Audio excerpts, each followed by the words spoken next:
बिस्मिल्लाहिर्रहमानिर्रहीम। अस्सलाम वालेकुम। मैं हूं आपका होस्ट डॉक्टर जाज़े खान। तहरीक इंसाफ की फॉरेन फंडिंग का केस इस वक्त इलेक्शन कमीशन में चल रहा है और तहरीक इंसाफ की जो मुखालिफ सियासी क़ुव्वतें हैं वो उसके खिलाफ ये केस खासी शदोमत से लड़ रही हैं। उनका ये ख्याल है कि तहरीक इंसाफ को ये जो फंडिंग की गई है ये शायद इसराइलियों ने या भारतीय या अमरीकी जो एजेंसीज हैं या वो हुकूमतें हैं उन्होंने इसे फंडिंग की है या सरमाया फराहम किया है। तो इस सिलसिले में मैं अपने जो ज़ाती तजुर्बात हैं एक वो आपके साथ शेयर करना चाहूँगा। 2018 की बात, इलेक्शन से कुछ अर्सा कबल मैं उन दिनों फ़िक्र मुआश के सिलसिले में स्पेन में मुकीम था। मेरे एक दोस्त हैं, वो स्टॉकहोम में फिजिस्ट हैं, पीएचडी हैं, यहीं पर उनका सिलसिला है। उन्होंने मुझे कॉल की, उन्होंने कहा कि इमरान खान साहब ने अपनी जो इलेक्शन मुहिम है उसके लिए फॉरेन जो पाकिस्तानी हैं, बैरून मुल्क मुकीम पाकिस्तानियों से उन्होंने गुजारिश की है कि वो इस सिलसिले में उनके साथ माली ताउन करें। तो जो भी आपके करीब आपकी कम्युनिटी में पाकिस्तानी हो सकते हैं, आप उनके साथ उन्हें ऑर्गेनाइज करें, कोऑर्डिनेट करें और फिर जो भी अगर पेड मेंबर्स अगर कोई बन सकता है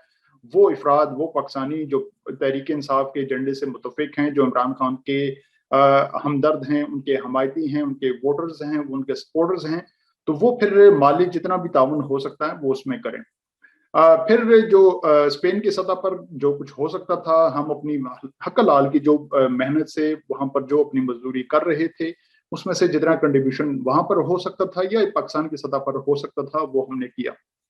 मेरे जो दोस्त हैं यहाँ पर, ये चूँकि खासे सरगर्म मेंबर रहे, यहाँ पर वो पीटीआई के जो स्वीडन के सदर हैं वो उसके लिए भी नामजद हुए, शायद कुछ अरसे के लिए वो सदर भी रहे। तो यहाँ पर उन्होंने खासी एक जंगी बुनियादों पर मुहिम चलाई और हजार से ज्यादा उन्होंने जो पाकिस्तानी मुकीम हैं उन्हें मेंबर बनवाया, जिन वो पेड मेंबर से जिन्होंने फिर 5-7 यूरो कम अज कम इतनी मालियत के उन्होंने अतियात दिए, डोनेशंस दी और बहुत सा ने तो उससे भी ज्यादा दी। और ये उन सबके अलावा हैं कि जो तहरीक इंसाफ के जो सीनियर मेंबर्स यहाँ पर आते, वो क्याम करते, वो अपनी तहरीक इंसाफ के लिए, अपनी फंड रेजिंग के लिए यहाँ पर वो जलसे मुनक्किद करते या इस किस्म का कोई दीगर त्यौहार होता तो वो उस पर आते, तो उन्हें फिर खासी उन्हें उनके जो प्रोग्राम्स होते वो उनके टिकट्स बिकते और उसमें बड़ी जो रकूम है वो इकट्ठी की जाती। अब ये जो पेड मेंबर्स की मेरे पास लिस्ट है, ये 1000 से ज्यादा जो हैं वो इफराद हैं। इसमें चूंकि कॉन्फिडेंशियल मैटर है, मैं लिस्ट के नाम नहीं दोहराना चाहूंगा, लेकिन इसमें ख्वातीन भी हैं, इसमें मर्द वज़न भी हैं, इसमें उस तमाम इफराद हैं जो हर शुबा जिंदगी से ताल्लुक रखते हैं, यहाँ पर वो मुकीम हैं। और ये तो आप बात बखूबी आप इससे आगाह भी हैं कि तहरीक इंसाफ जो पाकिस्तानी मुकीम हैं बैरून मुल्क, उनकी अक्सरियत तहरीक इंसाफ के साथ और इमरान खान के विजन, उनके एजेंडे और उनकी जो मंशूर है वो उससे मुत्तफिक हैं और उसके साथ वो अपनी हमदर्दी का इजहार भी करते हैं और हर किस्म के ताउन का वो हमेशा ना सिर्फ उन्होंने यकीन दिलाया बल्कि वो करते भी रहे। अब कहा यह जाता है कि तहरीक इंसाफ ने 40,000 के करीब जो है वो अपने उन फंड रेजर्स का की जो लिस्ट है वो इलेक्शन कमीशन में जमा करवाई। मेरे ख्याल में तो इससे ज्यादा होनी चाहिए, लेकिन क्योंकि आप देख लीजिए कि अमेरिका में, बरतानिया, दीगर यूरोपीय ममालिक और जो गल्फ कंट्रीज के लाखों जो मजदूर हैं या पेशा जो हुनरमंद अफराद हैं जो फैमिली समेत रहते हैं, वो तकरीबन उसमें जो अक्सरियत है वो तहरीक इंसाफ के एजेंडे से मुतफिक हैं। तो 40,000 की तो एक महदूद लिस्ट हो सकती है, लेकिन इसमें बेशुमार ऐसे अफराद हैं जिन्होंने शायद वो रजिस्टर्ड ना हो किसी भी मुहिम में या किसी भी फाइल में, लेकिन उन्होंने तहरीक इंसाफ को फंडिंग की और उनके साथ माली तावन किया। अब सवाल ये पैदा होता है कि इन्होंने फंडिंग क्यों की, तो उसका एक बड़ा जो सबूत है या उसकी जो एक बड़ी वजह है वो कल आपने एक वीडियो में देख ली कि जैसे अरकान असम्बली, एमपीएस और एमएनएस की पाकिस्तान में खरीदो फरोख्त हुई इलेक्शन 2018 के सेनेट इलेक्शंस में, यही एक बड़ी वजह है कि पाकिस्तान की जो बैरून मुल्क जो पाकिस्तानी मुकीम हैं वो इस सियासी तालाब से, इस सियासी माहौल से तंग आ चुके थे। वो सियासत, वो जमहूरियत जो सरमादाराना तबके के यहाँ यरमगाल बन चुकी है, वो समझते हैं कि अगर पार्टी कारकुनान की सतह पर ये चंदा अगर उन्हें दिया जाए जो सियासी जमात की कायदीन हैं, सियासी जमातों को, तो वो इन जो सरमादाराना तबका है, जो कि मालो जर वाला है, वो तबका कि जिनके पास बेबहा दौलत है, और सियासत उन्हीं के खानदानों में चल रही है, तो ये सियासत उनके यहाँ से छुड़वाई जा सकती है और सियासी जमातों को इन ताकतवर पैसे वाले तबकों से जो है उन्हें उसकी जान खलासी करवाई जा सकती है।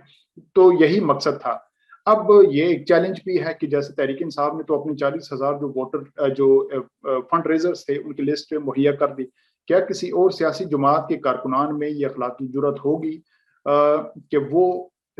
40,000 ना सही, वो 4,000, बल्कि 4,000 भी बहुत बड़ी तादाद है, वो 400 की अपनी कोई लिस्ट जो है वो इलेक्शन कमीशन में जमा करवाएं कि जिसमें वो साबित कर सकें कि कारकुनान की सतह पर भी वो चंदा देते हैं अपनी सियासी जमातों पर। अगर वो नहीं, ऐसी लिस्ट कहीं पर ना उनके पास होगी, मुझे यकीन है, तो ये इस बात का अदम एतमाद है अपनी सियासी क़यादतों पर और उस निज़ाम से बदएतमादी के सियासी जमातें वो इस जो मालदार तबके के यहाँ वो उन्हीं तबकों में तकसीम हो रही हैं, उन्हीं तबकात के जो अफराद हैं वो पार्लियामान तक रसाई हासिल करते हैं और फिर जो कानून साजी हो या जितने मफादात हो या जितनी भी इसमें फैसले किए जाते हैं वो फिर इसी मुक्तदर जो तबका है या जो एलीट क्लास अशराफिया है ये उन्हीं के मफाद के लिए बनाए जाते हैं। तो ये एक मकसद था कि वहां पर अब ये जो फंडिंग की जाती है, क्या ये फंडिंग सिर्फ पाकिस्तान में होती है? नहीं, बल्कि यूरोप में, अमेरिका में, जहां पर भी जमहूरियत पायदार है वहां पर सियासी जमातें अपनी ग्रास रूट लेवल पर कारकुनान अपनी वो तैयार करती हैं, उन्हें इस बात पर हमायत आमादा करती हैं कि वो उनकी फंडिंग करें ताकि वो फिर अपने जो ताकतवर तबका है या जो मालदार तबका है वो उनके यरमगाल ना बने, वो उनके यहाँ उन्हीं से बेबस ना हो जाए और वो फिर इन सियासी जमातों पर हावी ना हो जाए। तो ये मकसद होता है। आप किसी भी तरक्की याफ्ता जो जमहूरी मुल्क है, अगर आप उसका सियासी स्ट्रक्चर देखें, उनकी साख देखें, तो उसमें ये बात आपको मिलेगी कि सियासी जो कारकुनान हैं वो फंडिंग करते हैं, ना कि जो इसके मिलियनर और बिलियनर्स। और अगर वो भी करें तो वो भी फिर अपने जो है वो इस फंडिंग के सबूत देते हैं। अमेरिका में एक बड़ा इसमें लॉ है फॉरेन फंडिंग एजेंट का, फारा जिसे कहा जाता है। तो उस लॉ के तहत कोई भी अगर शख्स एक मखसूस जो डोनेशन से उसकी एक थ्रेश होल्ड है या एक महदूद हद उसकी मुकर्रर है, अगर 5,000 या 10,000 इससे ज्यादा अगर वो डोनेशन देगा तो उसका बाकायदा उसका नाम रजिस्टर्ड, उसकी पहचान होगी ताकि इस बात का सबूत रहे कि सियासी जमातें फंडिंग कहाँ से हासिल कर रही हैं, ताकि सियासी जमातों में ये खदशात ना रहें मुल्की अदारों में और इफराद में कि उनकी जो पुष्टपना कुव्वतें हैं वो बैरून मुल्क हैं या फिर ऐसे अफराद जो गैर कानूनी तौर तरीके से वो अपना माल जो है वो इन सियासी जमातों में इन्वेस्ट कर रहे हैं, ताकि बाद में जब आपकी कानून साजी हो तो ये बात भी वाजे हो कि इससे फिर कोई कॉन्फ्लिक्ट ऑफ इंटरेस्ट यानी कि कोई मुफादात का टकराव नहीं हो रहा। ये कोई ऐसी जो कुव्वतें हैं वो अपनी लॉबी करने के लिए इंटरेस्ट ग्रुप्स जो हैं वो प्रेशर ना डाल सकें सियासी जमातों पर। तो ये तमाम मकसद होते हैं कि सियासी जमातें वो अपने ग्रास रूट लेवल पर फंडिंग कर सकती। मेरे ख्याल में तहरीक इंसाफ तो इस मरहले पर सुरखरू होगी क्योंकि उसके पास तो एक बड़ी लिस्ट है, उसके पास अपनी अफराद का डाटा है कि जो उसे फंडिंग करते रहे। सवाल तो इन दीगर जो सियासी जमातें हैं, जो उसकी मुखालिफ सियासी जमातें हैं, उनकी क़यादत, उनके किरदार, उनके जो कंडक्ट है वो उस पर उठता है कि वो आया वो उनके पास भी इस किस्म के सबूत हैं या वो भी इस बात पर यकीन रखती हैं कि वो सरमायादारों के बलबूते पर नहीं, वो जो बड़े ताजर हैं या जो बड़े इसमें कारोबारी अफराद हैं उनके बलबूते पर नहीं, बल्कि वो जो आम उनके कारकुनान हैं वो उनके सरमाए और उनकी हमायत से वो सर्वाइव कर सकती हैं और सियासत उन्हीं के और उसी तबके के मफाद के लिए होनी चाहिए। तो आज का जो ब्लॉग है वो तहरीक इंसाफ के एक फॉरेन फंड रेजर का एक एतराफ़ है कि इस बात में हमें कोई इसमें मज़ायका नहीं और ना इसमें हमें कोई हर्ज महसूस होता है कि हमने बैरून मुल्क रहकर तहरीक इंसाफ की फंड रेजिंग मुहिम में हिस्सा लिया। और अगर इमरान खान साहब अगर परफॉर्म करते रहे, अगर उन्होंने जो अवामी उमंगें हैं, जो उनका जो मंशूर है वो उस पर चलते रहे, तो कोई बईद नहीं कि 2023 के इंतखाबात में भी हम उनके साथ खड़े हों और उन्हें अपनी जो जिस कदर भी हमारी सताहत हुई हम उनकी फंडिंग उनके इस कॉज के लिए फंडिंग करते रहें। बहुत शुक्रिया।